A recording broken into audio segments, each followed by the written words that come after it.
Dan aneh kan Mas, di desa lahir radio kayu, lahir sepeda. Aneh kan sebenarnya? Ya. Mungkin orang nggak pernah berimajinasi seperti itu. Tapi saya ingin mengajak orang bahwa desa itu bisa apapun sekarang. Apalagi dengan kemajuan teknologi informasi dan komunikasi sekarang. Kita bisa apapun. Sekarang komunikasi itu hampir free Mas. Real time ke seluruh dunia. Saya ngelihat itu sesuatu yang sangat-sangat berharga karena saya pernah mengalami kalau telepon harus ke wartel, Mas. Iya, di era 90-an. Dan harus lihat itu pulsanya berapa, ini udah kian, waduh. Sekarang itu free, real time, face to face.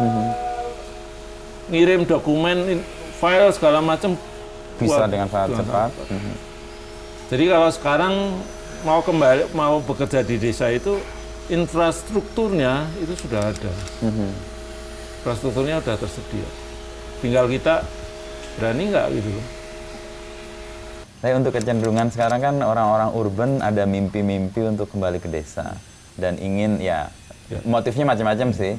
Ada yang merasa menemukan ketenangan, tapi ada yang mau berkontribusi lagi bahwa desa butuh sumber daya. Nah, Mas Singgi yang sudah duluan ya pulang ke desa, apa yang perlu disampaikan untuk orang-orang yang masih punya mimpi besar ke desa itu? Kembali lagi ke desa itu sendiri. Desa itu sebenarnya butuh apa sih? Apa desa itu butuh seorang pensiunan yang tinggal di situ dan menikmati sisa hidupnya doang? Kalau seorang pensiunan mau tinggal di desa ya silahkan, tapi saya yakin ilmu dia sebenarnya masih bisa banyak dipakai di sini. Jangan lihat desa hanya semata dari sisi kecantikannya, keindahannya. Di balik semua itu sebenarnya banyak sekali persoalan yang sangat pelik. Kenapa orang desa itu memilih bikin batu bata daripada menanam? Karena nggak ada pilihan yang lain yang membuat mereka bisa survive. Tanah semakin sempit akibat pewarisan. Kalau ditanam risikonya kena hama dan segala macam.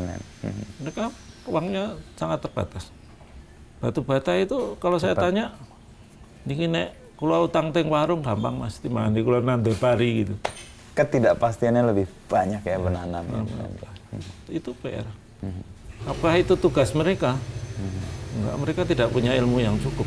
Itu tugas orang yang bisa kuliah di perguruan tinggi. Untuk membantu men-solve problem itu ya.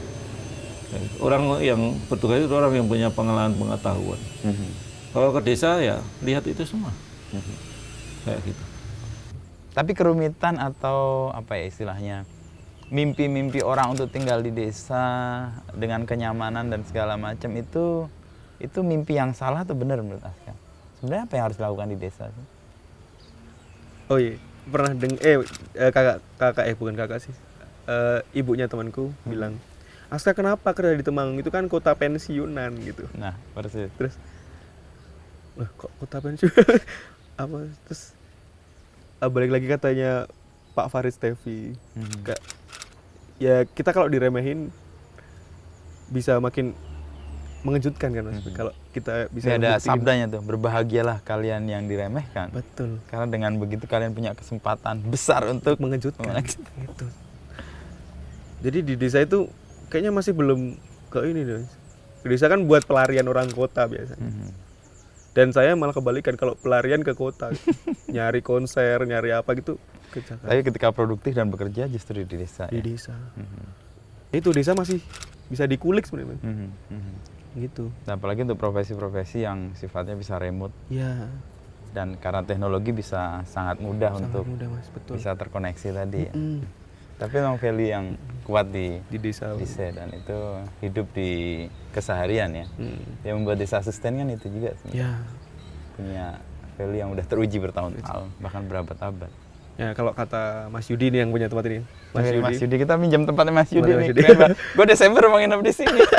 Mas Yudi. Udah, Mas Yudi bilang semalam kalau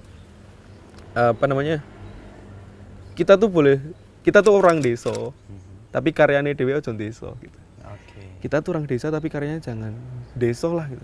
Kita buktiin kalau orang desa tuh ya punya karya yang bagus gitu. Buktinya banyak yang apresiasi gitu. Persis. Gitu. Dan sebenarnya desa itu sangat maju ya kalau kita ngobrol atau lihat bagaimana desa merespon banyak hal ya, perubahan iklim dan sebagainya. Dan sebagai sebuah sistem kan dia utuh, Itu nggak terpisah. Kalau kota itu kan ada misnya. menyisakan, misalnya mereka hidup dengan gaya seperti itu, tapi sampahnya dibuang tempat lain, Iya. dibuang ke tempat lain. Jadi dia tidak hidup secara utuh dari desa itu. Ruang untuk hidup bersama dengan segala macam problemnya jadi satu. Jadi satu. Kalau di kota ada problem, pindahin. Iya. Kalau di kota ada problem, pindah ke tempat Pindah, lain. iya, Nah, itu. itu kan kayak menghindari itu ya. Itu mengoptimalkan desa. Mungkin sekarang pun saya juga masih mungkin secara pengetahuan desa Pak Singgih lebih jauh banget Ya tentang itu desa. salah satu patokan untuk orang memulai hidup di desa. Nah, itu. saya paling ngintil misal atau Ikut. ngintip terus misal ada pasar papringan saya datang bantu lah misal apa gitu-gitu.